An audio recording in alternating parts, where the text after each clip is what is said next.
and welcome back to my channel. So today I'm going to be doing another theory video, and I'm going to be talking about the theory that Cersei Lannister will eventually become the Mad Queen and burn down King's Landing and the Red Keep. So this is a theory that has gained a lot of notoriety recently and has been really talked about on social media, and I did not come up with this theory. I just want to disclaim that I'm not that original, but I think it's a super cool theory. I really enjoy Cersei as a character. I don't necessarily like her character, but I love her POV chapters in the books, and I think Lena Headey does an amazing job portraying her.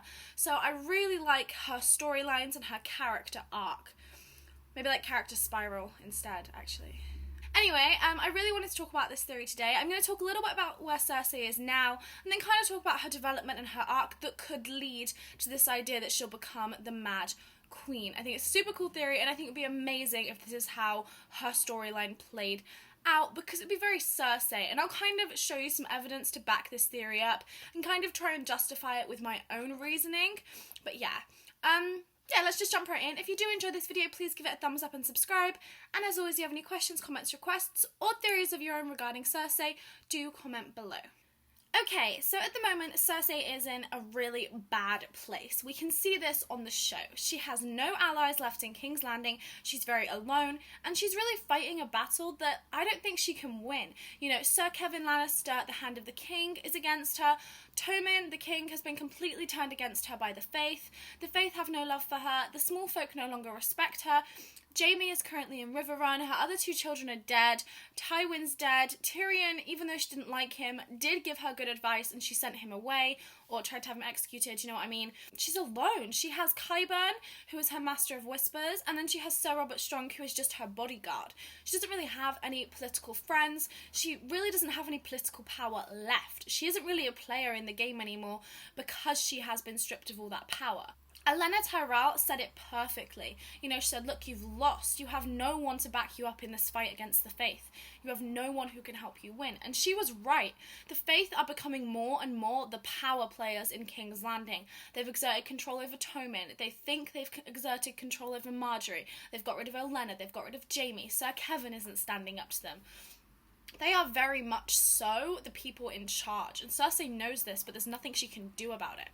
So yeah, in terms of where Cersei is politically, power-wise, she's in a really bad place. And then there's the fact that she's no longer allowed a trial by combat. This was a huge blow, and honestly, I was shocked when I saw this on screen in the last episode. Like, I did not expect that to happen, you know, and Cersei clearly was devastated. I think she was actually more upset that she's been refused a trial by combat because it came from Tommen. Obviously, it wasn't his idea.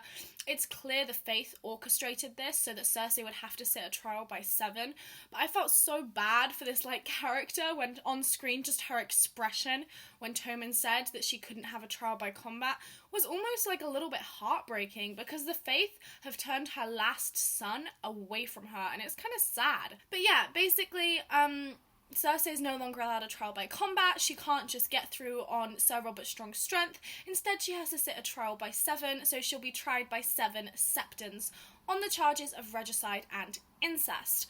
So if she's found guilty, by the law of the 7, it would actually be execution for her, and they would take her life if she was found guilty for having killed Robert Baratheon and having had incestuous relations with Lancel Lannister. So it's a pretty bad situation for her, you know, it's really, really fraught situation. Cersei had no worries about her fate from the Faith. Obviously, she was worried that the Faith were becoming more and more powerful, but she didn't worry about the fact that they were trying to try her, because she kept saying, look, I've got the Mountain, he'll sit for me in a trial by combat, there's no way I'll lose. And the Faith have taken that away from her, probably because they knew she would win a trial by combat, and they want to ensure her guilt. I think in the High Sparrow's eyes, Cersei is the last piece of the puzzle to get out of his way. I'm not going to talk too much about the High Sparrow, because I am going to do a video about him later in the week, because I think he's like a really shady character, and I do want to discuss a little more about him later on in the week. But I will say that it's clear, having exerted his influence over Tommen, he sees Cersei as the last person to get out of his way before he can fully exert his power. So Cersei is kind of the last person he has to deal with. But yeah, Cersei is in a really, really bad place at the moment. She's been ridiculed, she's been mocked because of her Walk of Atonement, and now she is probably going to lose this trial by 7, and she's no longer going to get off scot-free from the faith. So she has a very fraught future ahead of her. Okay, so that's kind of where Cersei is now. Let's go a little bit into this idea that she'll become the Mad Queen and how this will come about. So this has a lot to do with the Maggie the Frog prophecy, and the idea that this prophecy Cersei heard as a child has been coming true and will continue to come true. So Maggie came with her husband from the east, who was trading spices in Lannisport, and set herself up as a prophet. Cersei, who found out this Maggie the Frog was on her father's lands, went and seeked her out to get her prophecy read. Maggie said she won't like it. Cersei, being Cersei, didn't listen, and she got her prophecy read to her. This is a very well-known prophecy. I'm so glad they did it in the show, because this prophecy is a huge part about why Cersei acts the way she does. It's been the thing driving her and motivating her. George R. R. Martin even said that by trying to stop the prophecy, Cersei is making it happen. You know, she is the one driving it forwards in her efforts to stop it. So it's a very interesting prophecy, and it kind of feeds into this idea of the Mad Queen. So the first few questions are pretty generic. You have Cersei says, when will I wed the prince, meaning Prince Rhaegar. Maggie, never you will wed the king. Cersei, I will be queen though. Maggie, I, queen you shall be, until there comes another younger and more beautiful to cast you down and take what you hold dear. Will the king and I have children? Away, 6 and 10 for him and 3 for you.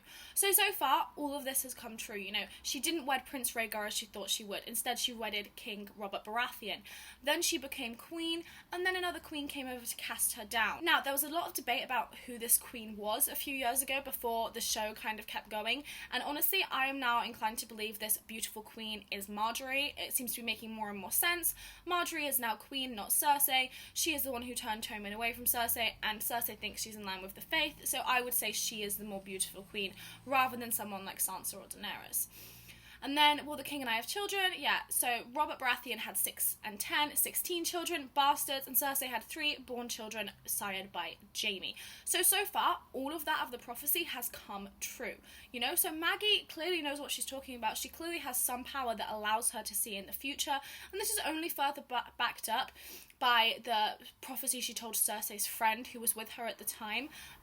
She was the daughter of one of Lord Tywin's bannermen, and Maggie told her she wouldn't marry Jaime as she hoped. Instead, she would die tonight, because Cersei implied would kill her to keep her quiet about the prophecy. So Maggie clearly has some kind of power and can tell the future. Now, there's a little bit left of it that hasn't played out yet, but I'm a firm believer that this prophecy is going to be played out. It is going to get to the end, and this will cause the whole Mad Queen idea. So the rest of the prophecy is, gold shall be their crowns and gold their shrouds. And she's talking about her children. She's saying, you know, they will all die before you. Now, gold shall be their crowns. I think that's just talking about the crowns of their head, as in blonde, as in they were sired by Jaime rather than Robert. And gold shall be their shrouds. So far, Marcella and Joffrey are dead. Tommen is her only child left. And let's be real, people, his days are numbered. I mean, come on. There is no way that kid is making it to season 7. I mean, no. Anyway, so basically, Maggie was saying your 3 children will die before you, and then when your tears have drowned you. So Cersei will be in this horrific place of grief, and this again feeds into the idea of the Mad Queen. You know, Cersei has always said the thing she loves most in the world are her children. They are the thing that mean the most to her. They're the thing that she will fight for above all else. When all 3 of her children are gone, I literally can't imagine the situation she'll be in, how grieving she'll be, how angry she'll be at the people who kind of took them away from her, how sad, how, you know, it's kind of like Maggie is saying your children will die and your tears will drown you in their grief. So, you know, this again feeds into this whole idea that her 3 children dying will lead her to becoming the Mad Queen and will send her insane. And the last part of the prophecy is, and the Valonqar shall wrap his hands about your pale white throat and choke the life from you. So this is the idea how her death will finally come about, and Valonqar is the High Valyrian word for little brother, and it's been debated about who this little brother figure is. I will debate it myself in a second. I just want to go a little bit more into the Mad Queen first. Okay, so why the Mad Queen? How is this going to happen? What kind of evidence do we have to show for it? So the idea is that Cersei will be driven so mad with grief by the deaths of all 3 of her children, and she will have so much hatred and anger inside of her towards the people of King's Landing, towards the Faith, towards her Uncle Kevin, towards Marjorie, towards the Tyrells, that she will just have nothing left to live for, no one left to love bar Jaime, and even how much Cersei loves Jaime, her children she has always loved more. So I think Cersei is going to get to the point where she's in this horrifically emotional, mentally unstable place, where in her mind, burning down the Red Keep and burning down King's Landing is preferable to continuing living. And there's some evidence to back this up. There's the idea that when Bran walked into the Three-Eyed Raven, he saw the castle dungeons consumed with wildfire. And that hasn't happened yet in the show. You know, the Mad King tried to make it happen, and yet he didn't succeed. This actually looks like it's going to be in the future, and this could be Cersei setting out the wildfire. There is still wildfire in the Red Keep's dungeons from the Battle of Blackwater. They didn't use it all, so she still has the resource she needs to burn down the place at her disposal. You know, her 3 children have died. This would be a very Cersei thing to do. This would be kind of, you know, she's going out, she has nothing left to live for, she just wants it all over, but she's not going out quietly. She's not going to slink off and, you know, slit her wrist. She's not going to slink off and live the life of a commoner. She is going to go, and she's going to let you know she's going by taking you with her. It's a very Cersei kind of action. And this level of hatred she will have for all of the people she saw to be causing her children's death is going to cause her to want to take them out too, you know. She spoke about it in season 4 before Tywin died. You know, she said she wasn't leaving Tommen. She said that Tywin would get his claws in and Marjorie would get her claws in, and she would burn their house to the ground before she let that happen. So it's shown that Cersei actually has such a loving care for her children. She would destroy the family's reputation before letting her children get killed. So, you know, so it's shown that she does have the motivation to, you know, put everything else aside just to take care and protect her children. You know, she threatened Tywin Lannister. She said to him, look, I will tell everyone that my children are born of incest if you do not let me stay with my son. You know, she has shown that she will go to any lengths to protect her children. And if all 3 of her children are dead and she can no longer protect them, I think it will be instead her time to take revenge, and she is going to try and exact revenge on the people she thinks got to her children and hurt her children. Okay, so that's just kind of the psychology of Cersei and kind of why I think she's going to do it. And as well, in the books, she is already becoming a lot more paranoid, a lot more mentally unstable. You know, she's drinking a lot more. She's very paranoid about all the people around her. She stacks the small council with people who are loyal to her instead of people who are actually good at their jobs. And I think the death of Tommen would just further propel this mental instability and cause her to go full psycho and cause her to try and burn down the Red Keep. So that's kind of why I think she would do it, but I want to talk a little bit about this idea of the Valonqar and how this could tie in, and I think this would be an amazing ending to Cersei's storyline if this actually played out. So the Valonqar will be the one to kill Cersei if we follow the lines of the prophecy, and again, Valonqar stands for little brother. Cersei always presumed this would be Tyrion, and presumed that he would be the one to kill her, and that is why she had so much hatred for him. It wasn't just that, you know, when Joanna Lannister gave birth to him, she died. It wasn't just that he was a dwarf. The main reason she had so much hatred for Tyrion was because she saw him as the person who would eventually kill her. And that's why she resented him and hated him and pushed him away. This is more evidence of the fact that maybe if Cersei had just been nice to Tyrion and loved him and actually seen him as little brother, he never would have gotten to the stage where he wanted to kill her. So it's again showing Cersei driving this prophecy and driving her own fate. So yeah, Cersei presumed it would be Tyrion to take her down. However, there has been a lot of debate that actually it won't be Tyrion, it's too obvious. You guys know that I hate the whole idea that each storyline is going to have an obvious outcome, because I think George R.R. Martin is very anti-obvious. I mean, if he'd gone with the obvious storyline from the beginning, it would have been 3 books long and Robb Stark would be king, having avenged his father's death. That didn't happen, though I would actually read that shit. But, you know, he doesn't like doing what everyone thinks he's gonna do. So I think it would be, you know, Tyrion kills Cersei, he gets his revenge, blah, blah, blah. A little bit boring, a little bit too kind of tied up and nice. You guys know I don't like this whole kind of...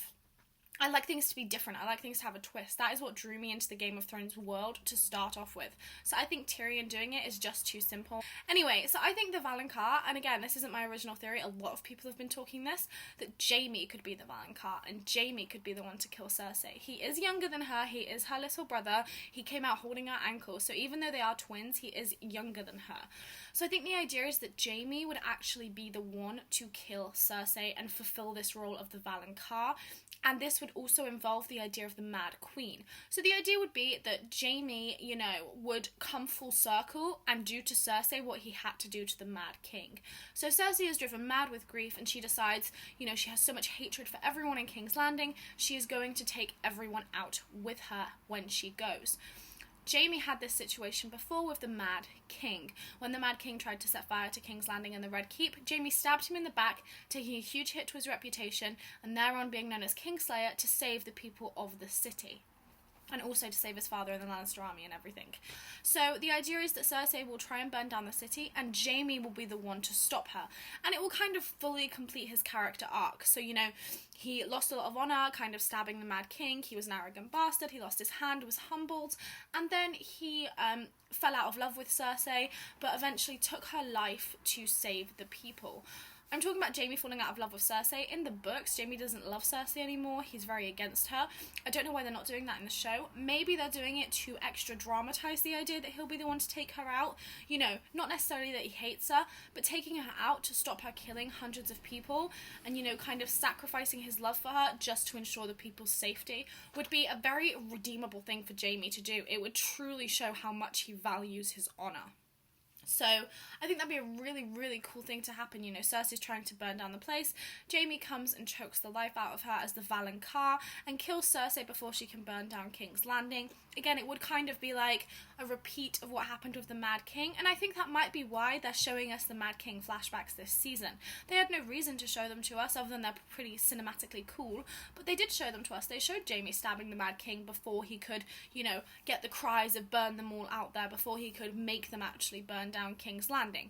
So I think it'd be really cool if he repeated that again and showed that, you know, Jaime may be an asshole, he may be a bastard, he may kind of be this person who puts his love for Cersei above all else, but it would also show that at the very core of himself, he does want to help the people, he does want to do right by them, he does want to be a good person. So I think it'd be a really cool ending and a really cool, like, way to wrap up the Cersei storyline and the Jaime storyline. And I think as well, it would have a huge, huge effect on Jaime's character. So let's say Cersei does try and do this and Jaime kills her before she can.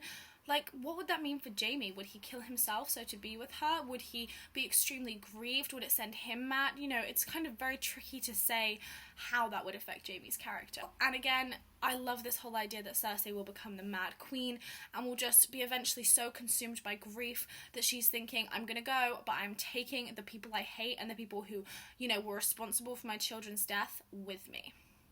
So yeah, I hope you enjoyed this video. I think I'm all talked out now, but I hope you did enjoy it, and as always, if you have any questions, comments, requests, or you want to talk about this theory, do comment below. As always, I did not create this theory, I'm not that original, it was created by other people, and I'm just kind of throwing what I think in, and yeah, give it a thumbs up and subscribe if you did enjoy, but I will be back later in the week, possibly maybe in a few days, to do this High Sparrow video, and I'm also probably going to do a review of the next episode, Battle of the Bastards, depending on how it goes. If Jon Snow loses, I'll be too grieved. I'll be too grieved. I mean, I know he's not going to lose, it's like not going to happen. Maybe I'm in denial. But yeah, I will probably do a review of the next episode, which I'm going to watch tonight, so maybe I'll upload that in a few days, and then the High Sparrow video. But yeah, I'll be back soon, guys, and I do hope you enjoyed, and I'll see you soon. Bye!